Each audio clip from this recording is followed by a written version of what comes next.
And we will visit the old desktop here, right? And we can take some notes. We can write some things down, many things, okay? And we can get some review in. And then we can find out what we're responsible for our second homework and make sure we make good on that, right? So here's a general before the specific goon. He's more benign than he looks. He just, rather than his t-shirt saying something like boogie till you barf, it says general before the specific. Okay, a way of life. We need these t-shirts in distribution, right? Maybe on the back it could say big to small and have a little diagram, right? Prepare thyself, because next time I see you, I'm going to talk about what? Christianity, drapery, feet, pietà. No, I'm going to talk about perspective. Now, everybody knows perspective is, you know, you draw buildings and stuff, don't you? When you do perspective, like what's this example doing up here? Now, if you really want to get like a deluxe, ultra rare Honus Wagner value type Murph sticker, if you were to tell me, because the art majors can't do it, not that that's that big a deal, because you'd be surprised what the art majors can't tell me. But if you were to tell me who this artist was, I would, and no cheating, no taking a picture of it with your phone and then using a recognition something or another to match the image to whatever, which I don't know what I'll do about that, because soon everybody will be doing that. Just like the day came in which pub trivia was ruined because everybody was cheating. You could never count on fair pub trivia outcomes because people were taking their Blackberries into the bathroom or whatever and looking stuff up and so forth. So trivia, I'll have to be, I don't know, it's not something I'll be able to do in a remote format, right? But two things. Well, there's who did it, but much more important is why would I put this picture in to herald the coming, and don't use chat because I can't see it right now anyway. Why would I use this image to say perspective is coming? I think it's because there's this very non-obvious perspective right now where you're looking at it like everything's sort of foreshortened together. So certain body parts are shorter than they look like what actually are. Well, foreshortening it's good that you said foreshortening. I'm really happy because foreshortening is the word we use for the effects of perspective when it's on people, right? So if I put up my hand and it's like crazy big hand, and all that. Right now, my hand and arm, that's foreshortened, right? But the main reason I've got it up, it's famous in art history. The reason I've got this up is because it's wrong. Like this is famously wrong. This Dead Christ by Mantegna. So check it out. Foreshortening perspective is all about how things go back in space, right? How stuff recedes into space. And probably the thing that I said way back when we were doing a still life or something like this, and I was like, well, I haven't taught that stuff yet. Just to remember, stuff gets smaller as it gets farther away, Don't make it bigger on the, you know, don't make the end of something that's farther away from the viewer bigger. That's not possible. You know, I might have said something like that. But if we look at this, His head looks really big. you know, check this out. Right, it's kind of pinched this way, right?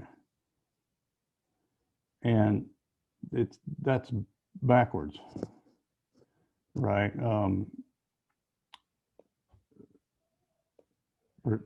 The head should be getting smaller. I mean, what do you think old JC would look like if he stood up?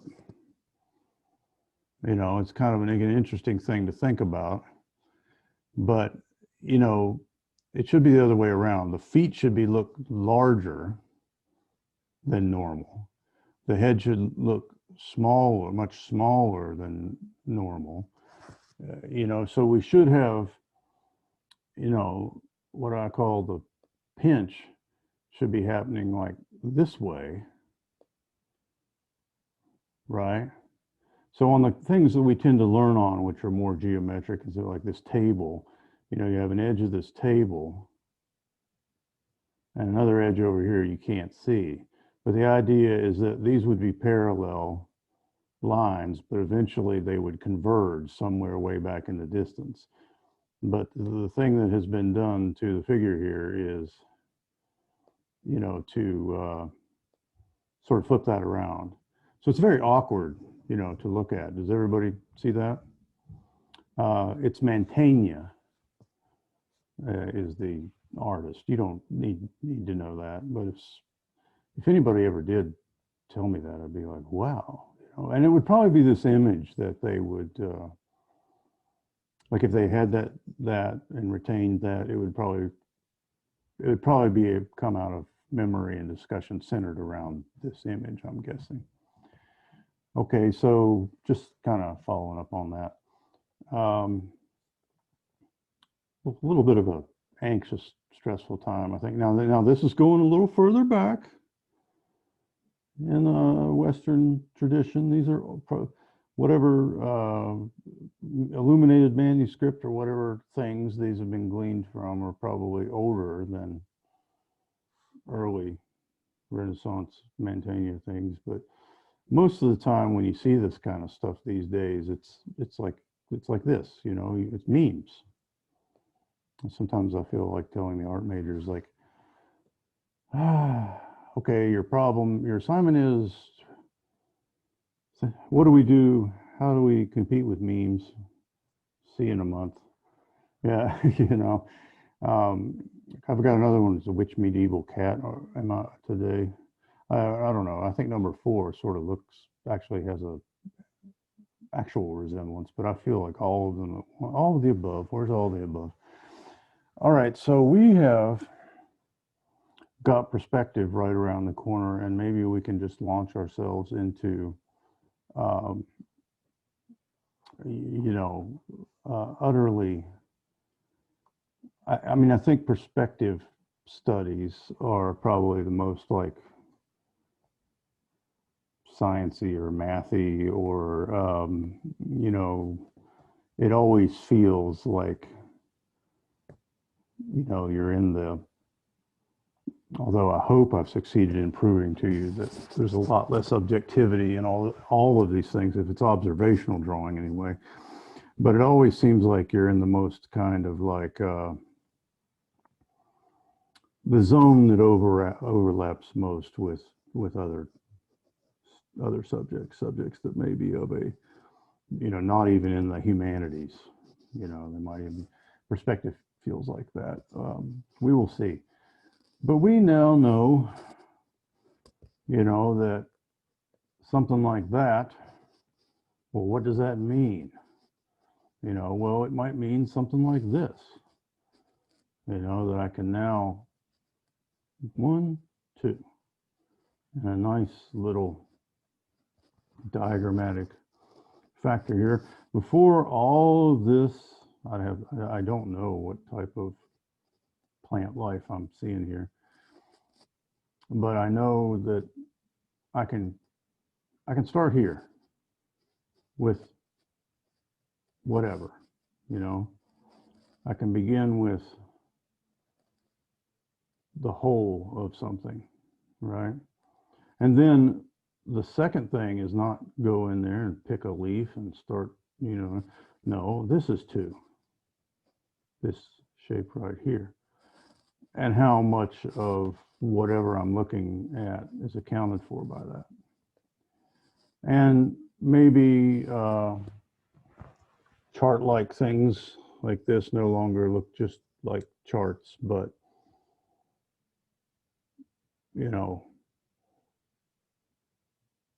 perhaps I have beefed up my abilities to distinguish values. Maybe when something like this is happening, I can parse it now, whereas I might have missed it because they're really close together, or I might have got way off, or maybe things like this are just neat. Oh, it's the same gray, but look how different they look depending upon their neighbor, because value is like that.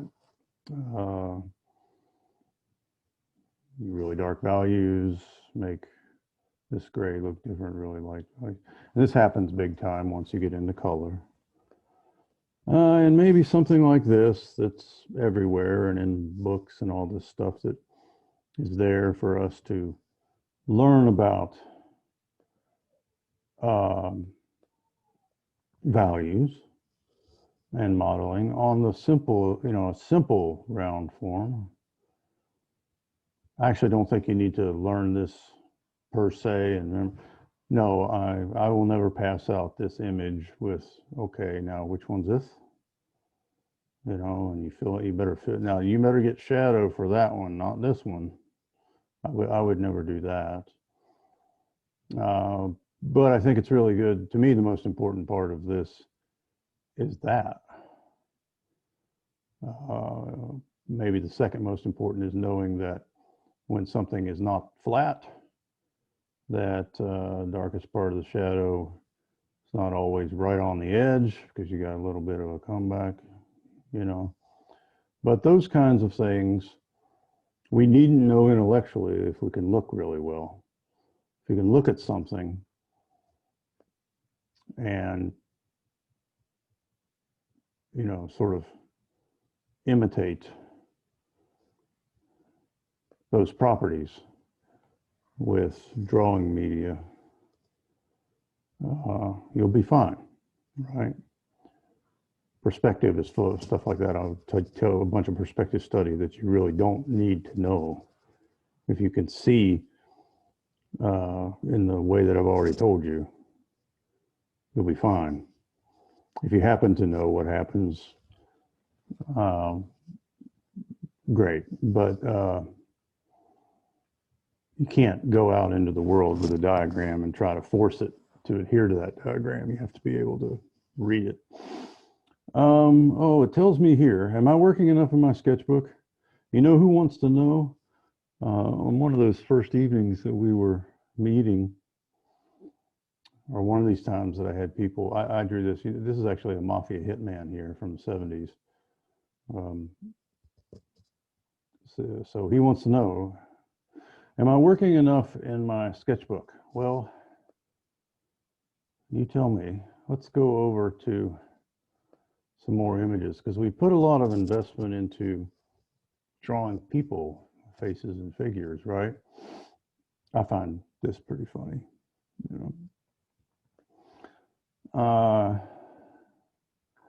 this kind of thing.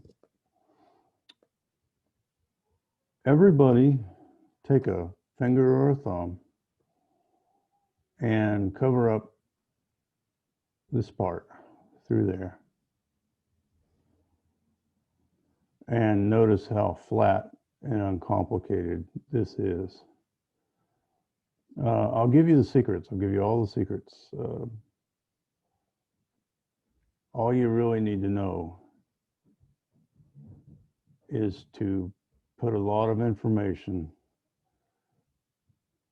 The line between shadow and light, what happens there, that transition, if you get that really correct, because again, you can put your thumb over this and you can see how everything over here is really flat and simple. The careful description of the edge of shadow and light will give you everything. That's what these drawings are doing. Have we seen this guy before? Henry's face says he looks like a stranger, right? No, we saw him already. He was lying dead in the Mantegna, right? With his foreshortening all screwed up, right? That's not JC. No, wait. This guy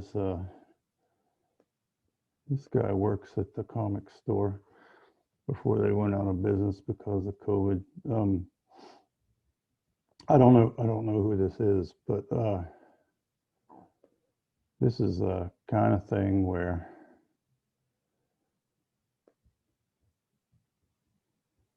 I'll be doing this. See that? That's what you want. That's what you need.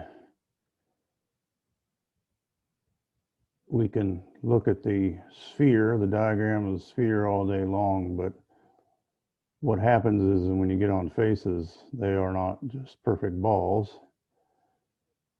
They do all kinds of stuff, which creates all kinds of interesting, a sphere just makes a crescent. You know what I mean? Like a crescent-shaped shadow on the sphere. But you got to be ready for anything, because you get anything and everything on a human head. But this is the thing to do, is to learn how to see those, approximate those. And then, of course, then we have some that are there, but a little trickier because their edges are softer, or the value change from this to this is slight. So that would be like me going between those two dots earlier, talking about how maybe I'd miss it because they're kind of close together. But that's why I like to start with just two. So I gave you one of these, and I talked about it, and I talked about it, and I talked about it, because this has several, right? It doesn't just have two, but this is one and two again, right? Shadow and light, because we're going to make a t-shirt or a silk screen or something like that. So we need to be able to see those. Cut them out with our eyes, I often called it, right? And if we can get ourselves doing that, then when we go into, this is somebody else's exemplar of exactly the same thing. See, crescent on a simple little round form. This is not a simple little round form. It's gotten a little more complex. So maybe we know all about the sphere, but well, geez, so you can see that this instructor is emphasizing the major ones, really dark, just for 1 and 2 purposes. So if you do what they're doing right here, you'll get something like the Mr. T. If you come along with a gray, and you're able to see, this is more subtle, because the difference between that and that gets easier to see once I've contoured it, but they're closer together and more subtle. But well, what shape do I see? What value is it? Look close and find those. Oftentimes the darkest ones sit inside of areas of another value that's not quite as dark. And if I can get real good at that, I got it licked, right? I'm on my way to describing things and describing them well. Now, at first, if what I'm doing here, of course, that's going to be quite graphic, a la the Mr. T. But with care, re-examination, some of the tools we've got, you know, blending, stomps, kneaded erasers. This is actually a portrait of a contemporary artist who's doing really well right now named Anna Park. Eventually it all becomes just dots. What do you mean, just dots? I mean dots. I mean, if you get up in close enough, even edges that we think are quite hard are not complete, you know, they're not completely hard. And a lot of the subtle tones like this, see that highlight there? It's there, but it's a subtle kind of thing, right? So, you know, something like this shadow right here, you're going to catch really easily when I'm saying to do the shadow pattern. But then what about these subtleties, and how do you get that all the way to a kind of, you know, really deep realism? It is by taking away hard edges from places that don't really need them. And in this case, I imagine it's probably some high quality paper. It's pretty porous, and a lot of working of the media. And even in here, see how, see dots, right? If you get up close enough, you got dots. But first, gotta learn to distinguish this from that, right? And see, you know, what the shadows on the lay of the land are doing and so forth. But if you can draw the shadow in the light itself, which is what's happening here, this is another deceptively uncomplicated figure drawing. Some swipes of the charcoal on its side, and then going in and picking some select spots and refining them. See how this is still really rough through here. You know, you could be doing this from someone like Suzanne's posed last week, right? And this is done by not drawing the limbs, not drawing the breasts, not drawing the hips, not drawing the shoulders, but by drawing the shadow shapes, being able to see them really good. Everybody cover up this area right here. This area right here that has a little bit of heightening with light chalk. Cover that with your finger, and notice again how simple the rest of this drawing actually is. I like to show examples like that to folks so that they know what's really going on. That oftentimes what it is just really good mastery of basic stuff, not super duper mega picky things. So we did some figure stuff. Have I shown you this yet? Have you ever seen this?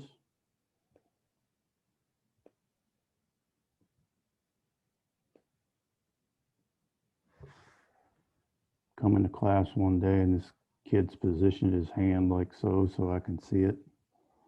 Has a nice fresh piece of ink that says, "Don't fear the stray line." Giving me a grin. Like, yeah, Mullins, that's all right. I was like, well, I guess I have to take a picture of that now, don't I? He had a shop. He was a tattoo artist. He, you know, but must have been getting through to him on some level.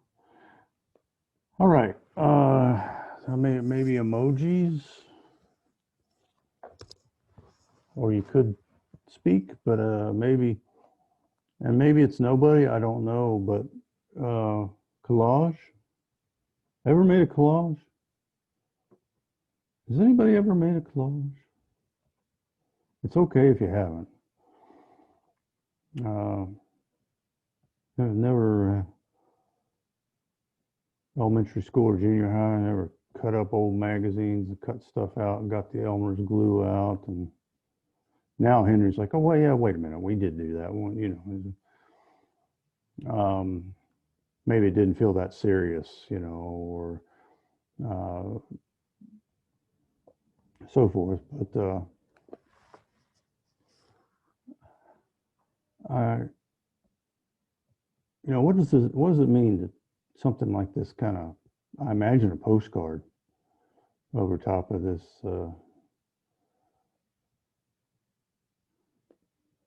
you got this stuff, right? A little jar of Liquitex. See, you don't have Elmer's glue. You got, see, it says it's the good stuff, right? The professional stuff. And it is. It's a acrylic polymer matte medium, which means as opposed to gloss medium, that you can brush on, not just on the back of things, but all over top of, right? It dries clear. It's a excellent adhesive, right? This is a Richard Hamilton collage that's pretty well known from the pop art era. And this is a more recent sort of artist's update of that iconic image. Here's a collage by an artist I admire named Arturo Herrera. And this is an example of, this is not a good example for our project. Okay, it's in here as a sort of like a great but, because I do want you to work with imagery. Okay, somehow. This is another Arturo Herrera piece. This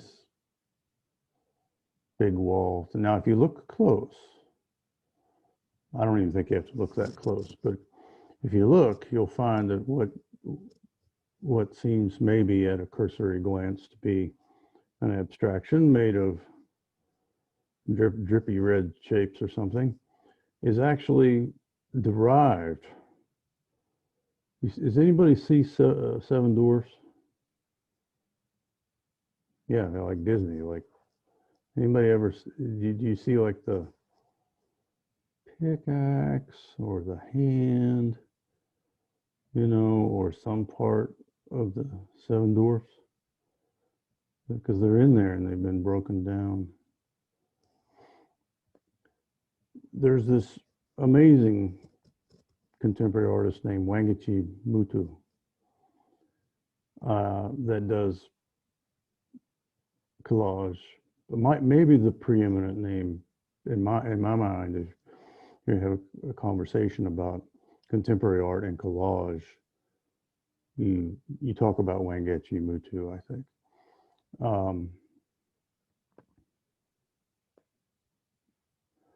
Let me get this image up. So there's Wangechi Mutu in the studio. I like studio shots for all kinds of reasons. I think you know that. Probably seen that. That's probably come out.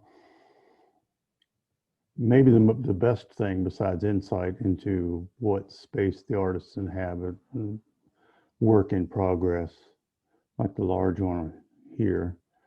But then understanding that artists do this kind of thing. They make lots of little iterations, lots of little, you know, and that kind of brings me to the point here. Maybe one of those, if I get up close, looks like this. Really bizarre and fascinating and endlessly kind of, you know, and artists tend to have conceptual imperatives, which are they have a big set of things that they think about and their work has to do with all the time. Underneath that are subsets of ideas, and they work through them all the time, usually by doing lots of stuff quickly. Now, when we go to see art in the Temple of Art or in public, we'll often see the big, now we might see a show of drawings. We might see a show of small works that were done fast, sketchbook type things. But usually what happens is we see the thing that took the most money and the most time and was the most kind of, you know, epic and so forth. But there's always plowing through ideas visually in an economical way. So don't miss this wall back here, right? And I want you to think about that. You know, just having you do a collage project, you know, that's fun, and that's good for you, and all of that. But I want you to kind of think of it as also as you're getting a project that's meant to make you think of sketching in a different way, like a preparatory sketch that isn't pencil on paper only, say. An artist's come up with things like that for themselves. So somebody like Alexander Ross actually makes these little sculptures out of this sculpey, you know, little clay that comes in lots of colors, like actually makes these things and then paints from them, you know.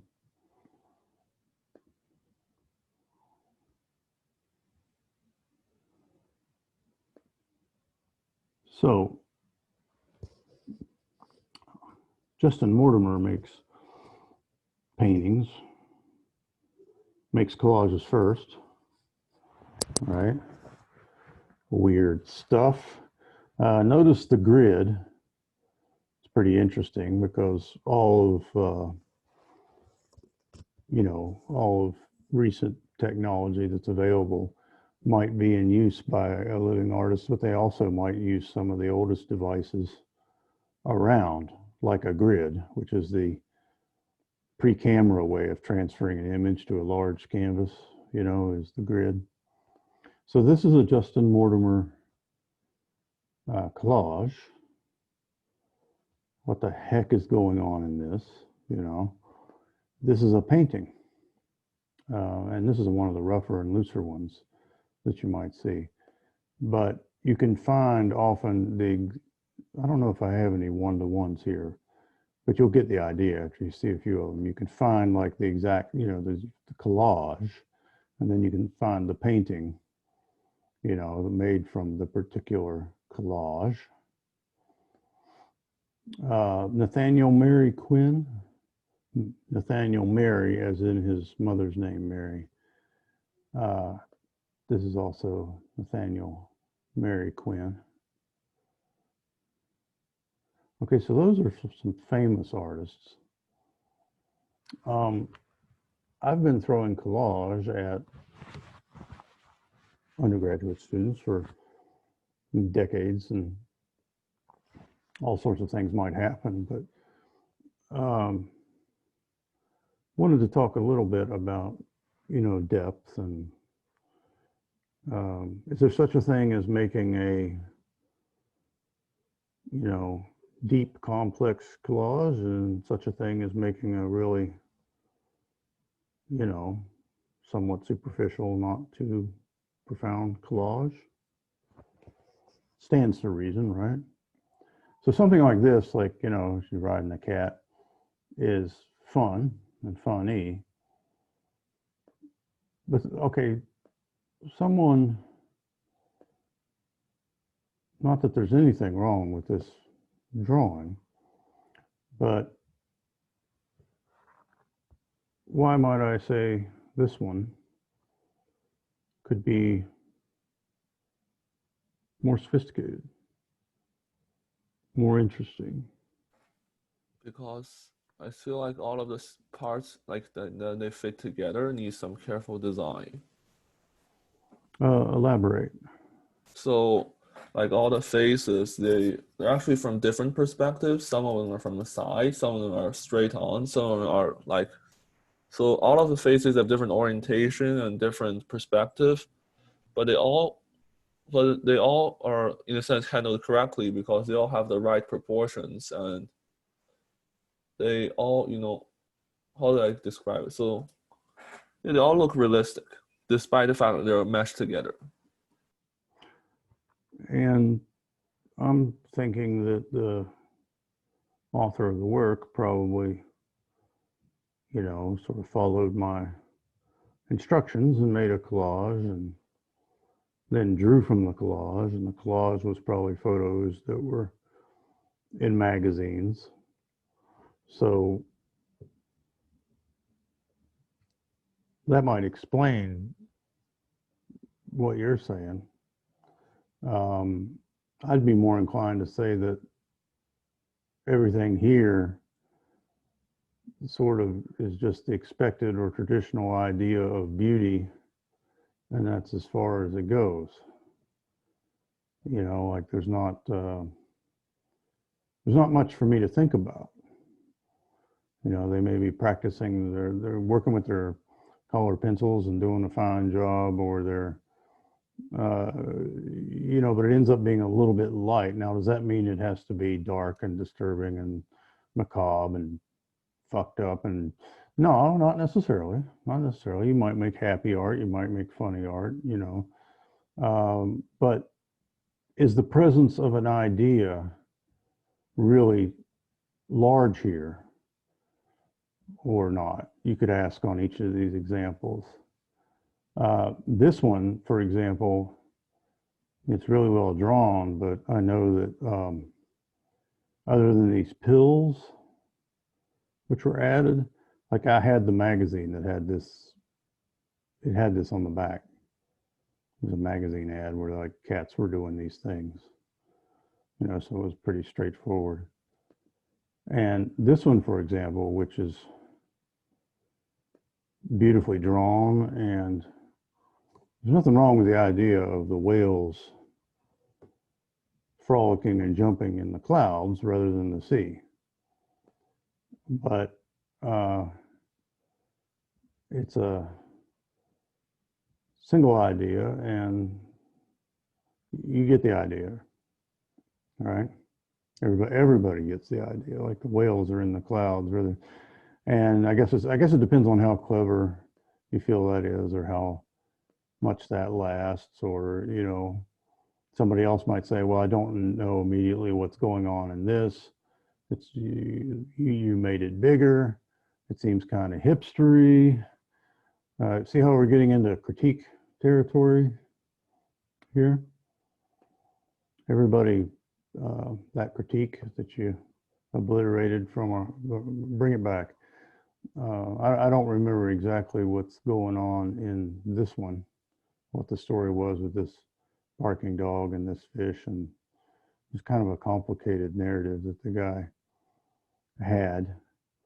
But it was more intriguing and mysterious in a lot of ways because we didn't immediately know what we were looking at. And we knew we were looking at something, and something was going on. It was kind of, you know, what do you think? This is a CMU student a few years back. What do you think this was about? Maybe I'll make it, see if I can make it a little bigger. Pollution? Yeah, it was.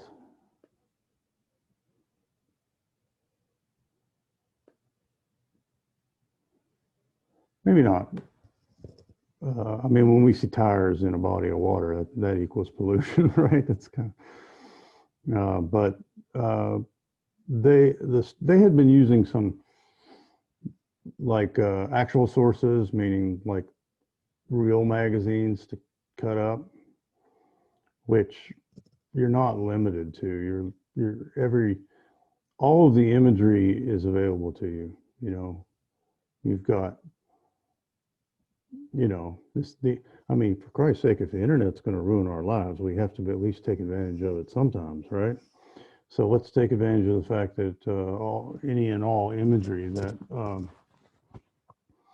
that we want is out there, and if for some reason the little particular tweak or nuance that we need with some kind of imagery evades us, we can just really easily take something ourselves and have that as well. And we don't have those kinds of limits on ourselves. But I think there was a group in this class that, I don't know if it was that they didn't hear me right, or if they just felt, or maybe it was just because there was readily available one of these stockpiles of, you know, old magazines. You can kind of see that the diabolical guy, you know, is from some post-war 50s. You know what I mean? You can kind of see the era that this was probably from. He may have just been doing something in the kitchen in the source. Lots of detail. You know, I actually found this weird kind of bunny inclusion in the corner to be kind of interesting because everything else was so expected. You know, a crumpled Coke can and that. But yeah, it was, you know, it was, the artist spoke of ecological things.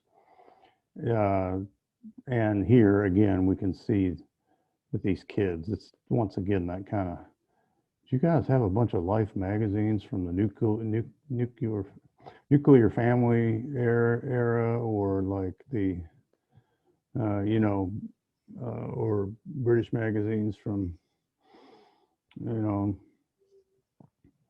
know, post-war, you know, and but you know, so what was on your mind? And they talked about capitalism, right? I'm always trying to get people to really let their freak flag show with collage, because the whole point is that anything can happen, right? You're not restricted to, you know, somebody happens to be a giant in scale, that's nothing, no big deal. Like, you know, you can take two disparate elements that already exist in print and just throw them together. Now you have to be conscious of what you're doing. You know, I always tell people, it's like, well, don't let your images that you pick, you know, run things. You should have ideas, and then you should go get what you need to make it happen. But sometimes I'm kind of surprised that I don't get wackier stuff, given that it's like, hey, sketching collage. Okay. Collage being a way to quickly put things together to see what you're getting. That's a sketch. And I ask that people do several and then pick the best one and make a big drawing from that. So student in a class drawing for non-majors, just like yourself, well, the idea was having a bathtub, you know, I wish I could take a bath on the moon or something like that. A lot of the ones that I see that actually kind of really gel conceptually is because there's an imagined, it's not just an idea, there's a sort of like a want. I'm not saying you have to do that. I'm not saying you have to go with a fantasy or a desire or anything like that. But I have seen that the artists that are using the collages to sort of make a visualization of something impossible that they would like to make possible. By the way, see these fuzzy things over there? Should have cut those off. Just move it like that. But you know, this is the little collage. See the size of the push pin, because the assignment is to make numerous modest sized, you know, not very big at all. Okay, so how big was this? 5 by 7, maybe a little bigger, you know, somewhere between 5 by 7 and 8 by 10. They made numerous collages, and they don't take very long, you know. Have some ideas and start working the ideas out with collage, because if you had to draw them out, it would take you a lot more time. And you know, observational drawing, it's like, well, if you're going to work from imagery, you can sort of like, I mean, we have ways of making things bigger, making things smaller. You know, if you scan something in, or if you got it off the internet to begin with, or whatever, we have ways of like just changing it up. You don't even have to be a Photoshop ace, although you're allowed to work in Photoshop for this. You can, now if you just do it with scissors and your matte medium, no problem. No problem. The image back here, wherever it was, everybody pretend there's a big pair of scissors laying there too, because there ought to be, right? So collage a pair of scissors onto this image in your mind. Remember this? I showed once, because we were talking about spaces and places.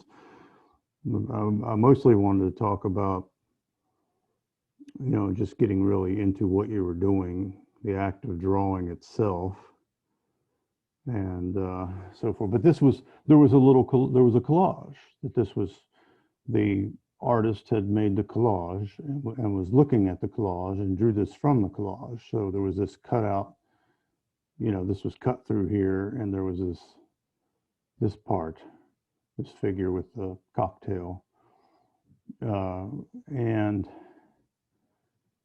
a few other elements. Obviously, there were not this many stools. I think it was another thing that had just been done, and I can't remember what they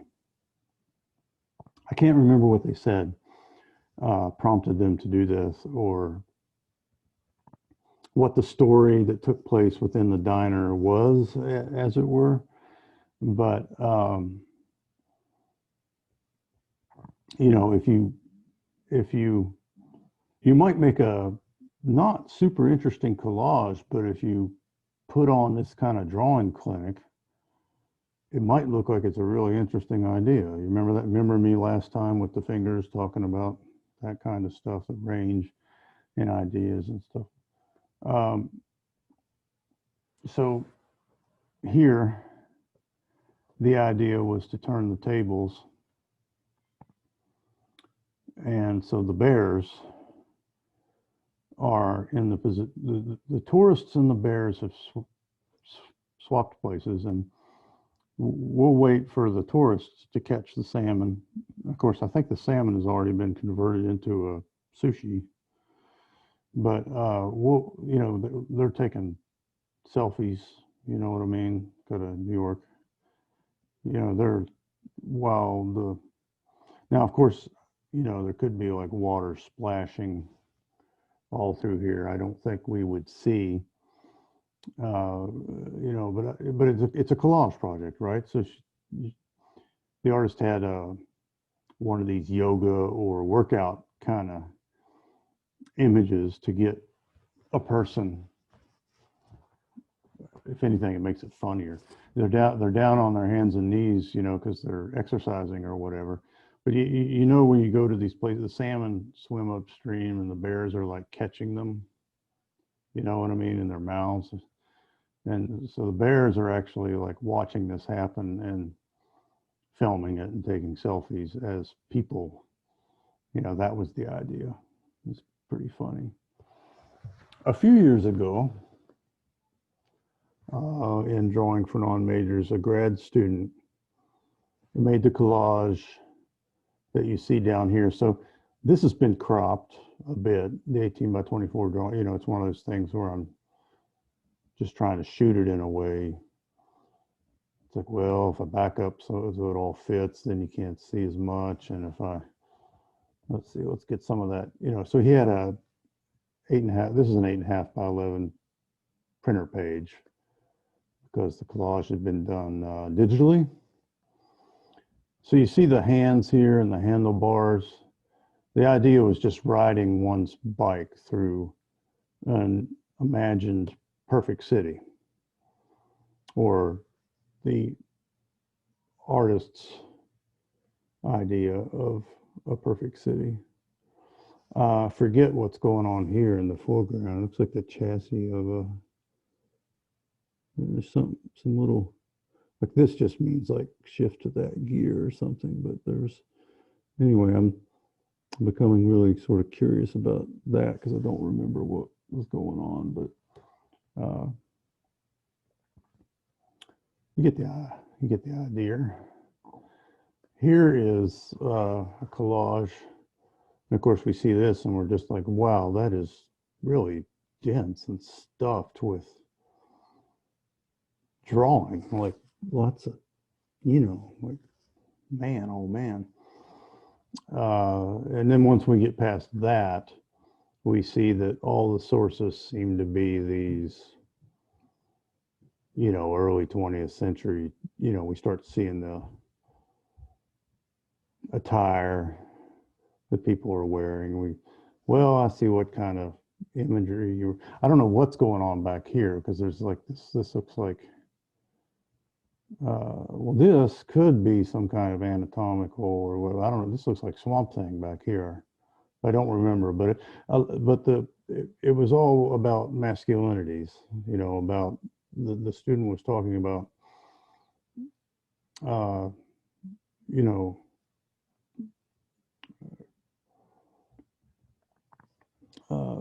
notions of, sort of,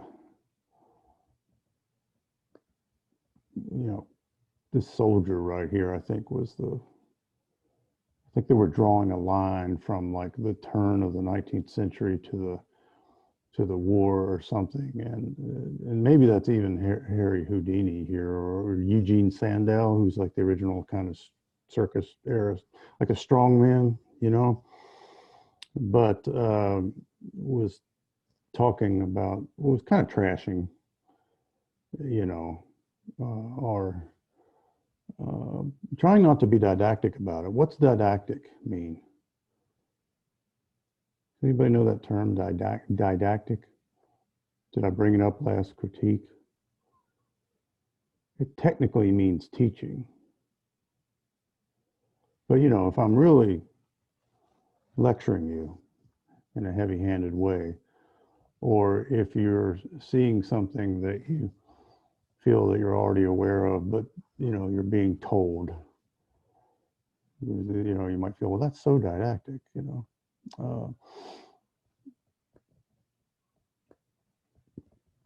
This student was French, so I didn't know all of the historical, baddies in this, but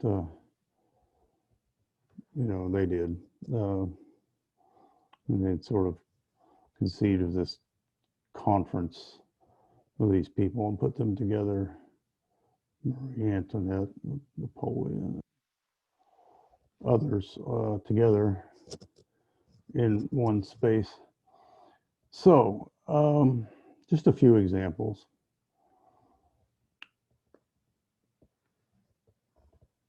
Let me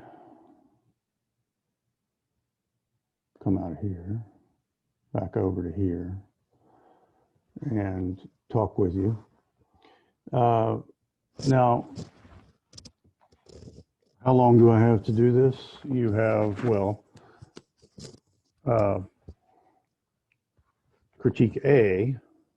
There's critique A and there's critique B. So we'll divide them in half and more time will be given to everything. And you won't know if you're on A or B. But everybody should have these in by Sunday the 6th of December. Okay. Now I'll make up a little handout and I'll send it along with the important reminders and things like that. But I'll tell you some wisdom now is don't expect to see pictures in your head automatically. One of the biggest things people do that goes wrong is trying to see pictures in their head or doing a single drawing in their, that's actually one of the biggest provocations for the collage assignment for me is I noticed over and over beginners will do one drawing in a sketchbook and then hinge everything on that, which is, kind of ill-advised because things will always happen along the way. I'd rather you have written notes or something, and then make a lot of loose visual sketches. Or you could begin the process of actually showing yourself what that's going to look like by getting reference images and playing around with them, thus producing various collages from which to pick from, or one to pick from and then adjust or improve. You see what I'm getting at, right? The source imagery is in the sketch process, right? And then also the idea to make a miniature drawing of what you're going to make. And maybe you've already experienced this. Anybody who does art for a while probably has. You do a drawing, quick little drawing in your sketchbook, and you like it. But then you go to make a bigger piece from that, and it's terrible, and you're frustrated, you know. Well, it's because there's so much more that's going to go into that larger piece. And you need to know what those things are, and you need to be able to work with all of those elements. So, yeah, so it's a way to get all these things kind of there and move them around. You don't like one, you just toss it and you print out another, whatever that element may be, you know, and you're the omnipotent, almighty God of representational images, and you take advantage of that, right? So by the time you go to make a drawing from one of them, you actually know what you're going to get if you draw it faithfully, if you draw it well. You've seen it, right? I also see that as one of the limitations of the project, that by the time you're in grad school, you'd probably be like, well, why would I, you know, I made the collage, you know, why would I make a 2D drawing from that? I might make a movie, or I might, you know, but that's not your problem right now. The options, the sketching options that collage affords you. One of the things that helps us get work that looks more contemporary right away is to collage sketch, because things will happen with space and stuff like that that'll just be warped and bent and different, flatter or whatever, that when left to our own devices as beginners, we might not do them. We have a tendency to be really careful and reluctant with scale. We tend to keep things very sort of comfortable. What am I talking about? Well, I've taught figure painting and figure drawing for a really long time, and I'm kind of amazed how, if I don't really speak to it a lot preemptively, I'll tend to get single figure compositions that are at a certain scale relative to a rectangle over and over and over and over.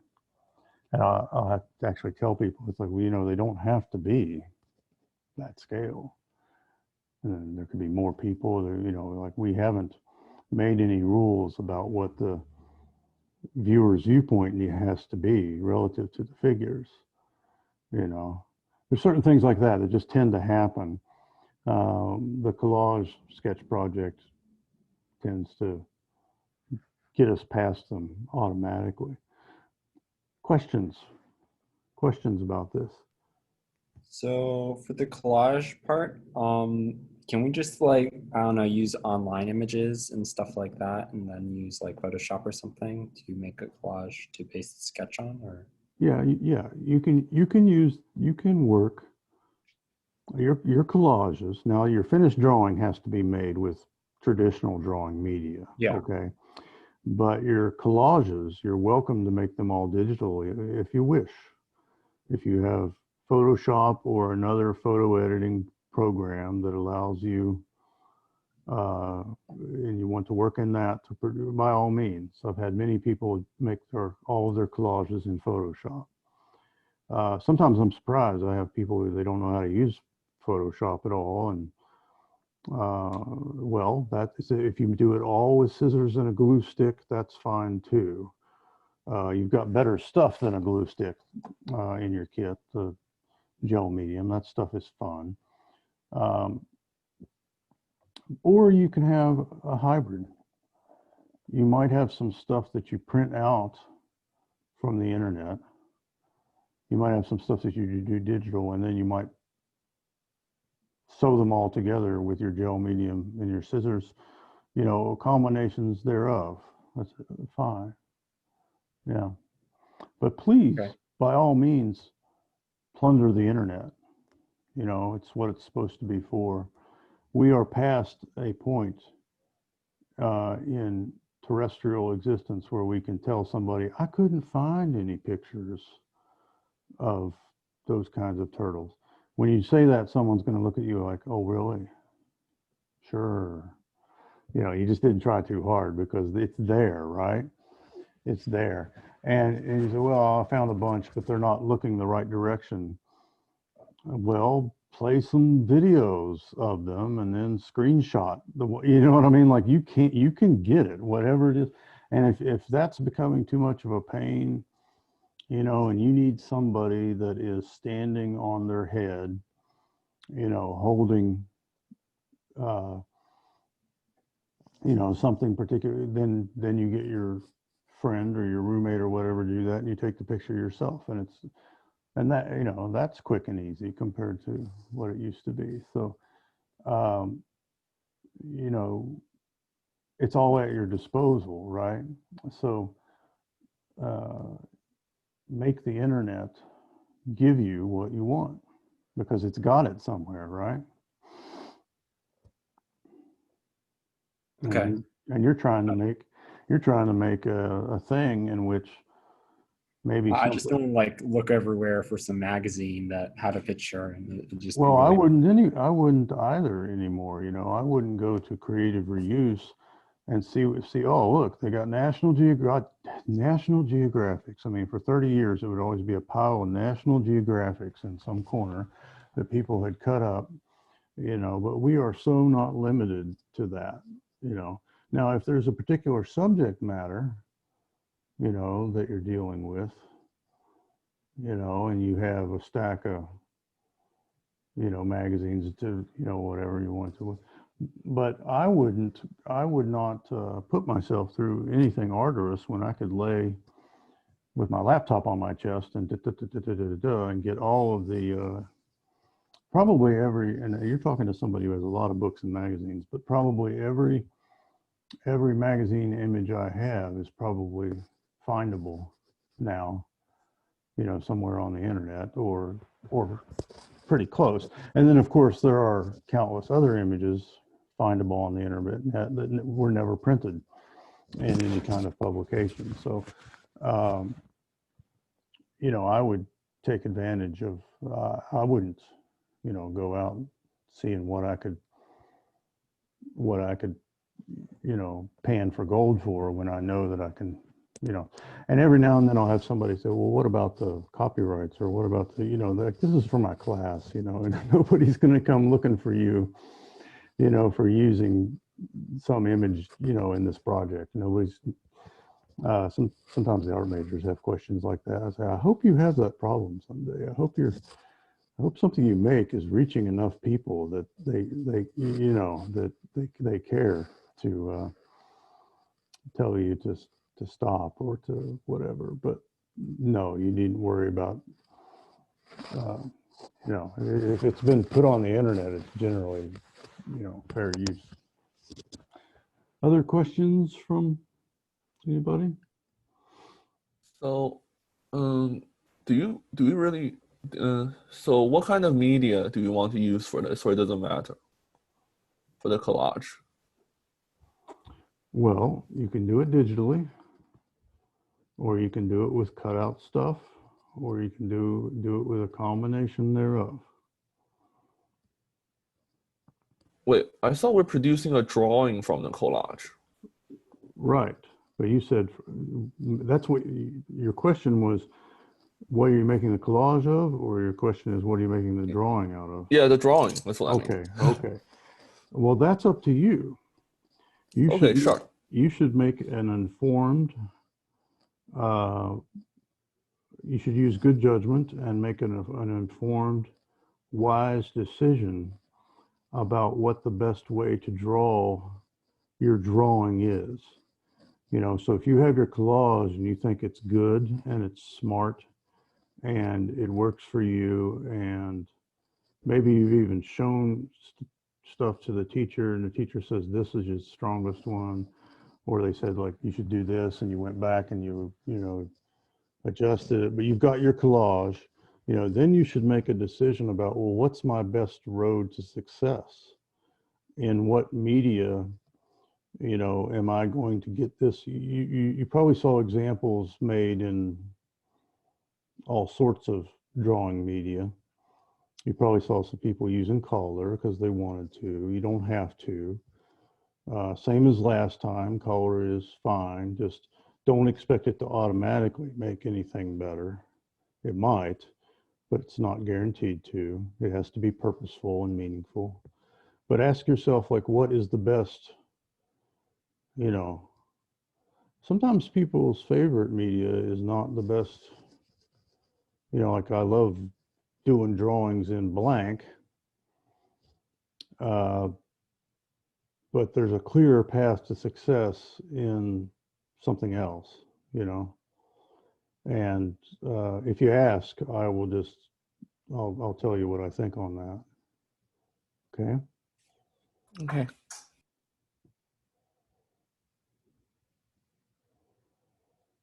What else? Real quick, when is this due? Approximately. December 6th, which is the Sunday before critique. Okay. Just one check. Like the day before, yeah. Think about, yeah, you know, you might go back to that place for our first homework, you know, like, well, what would I make art about? What do I care about? What's on my mind? What ideas do I have? What opinions do I have? What, you know, what would I like to see? What do I hate having to see? What, you know what I mean? And spend a bunch of time sort of like collecting your thoughts and your notions in your sketchbook before you make a decision. Whatever you do, don't get imagery first and then don't let that, you know, let your content drive your form, not the other way around. If you are picking certain imagery ahead of time, ask yourself, why did I pick that? What is it about that I think is interesting, and how might I make that interesting to others? You know, and then of course, while you're working, there's our old friend, what do I want the viewer to think or feel when they look at this? You know, what do I want? I lost my train of thought there. But the things that we were to ask ourselves, you know, leading towards critique, you might write down a number of things.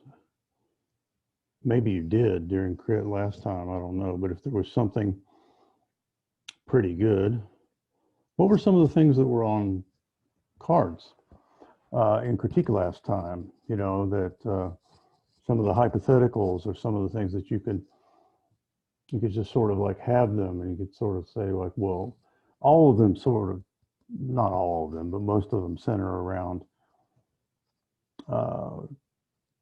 you know, anticipating, you know, or looking at it as if someone else had made it rather than ourselves, and asking ourselves what we would think and that kind of thing. And that will always be helpful, right?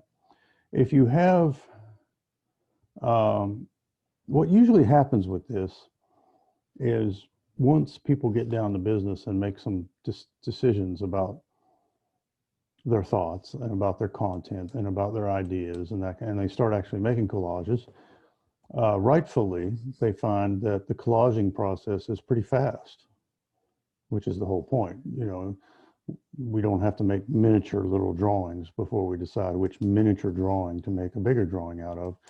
we can rapidly sort of, and you can make one of these collages and like it, but like our compositions, then you're like, you know what, I can do this and I can do a little that and I can do a little this, and then it's even stronger.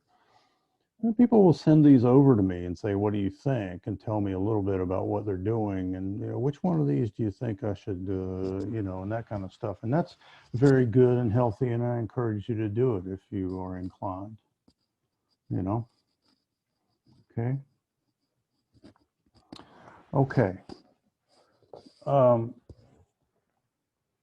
We have perspective stuff next time. Okay.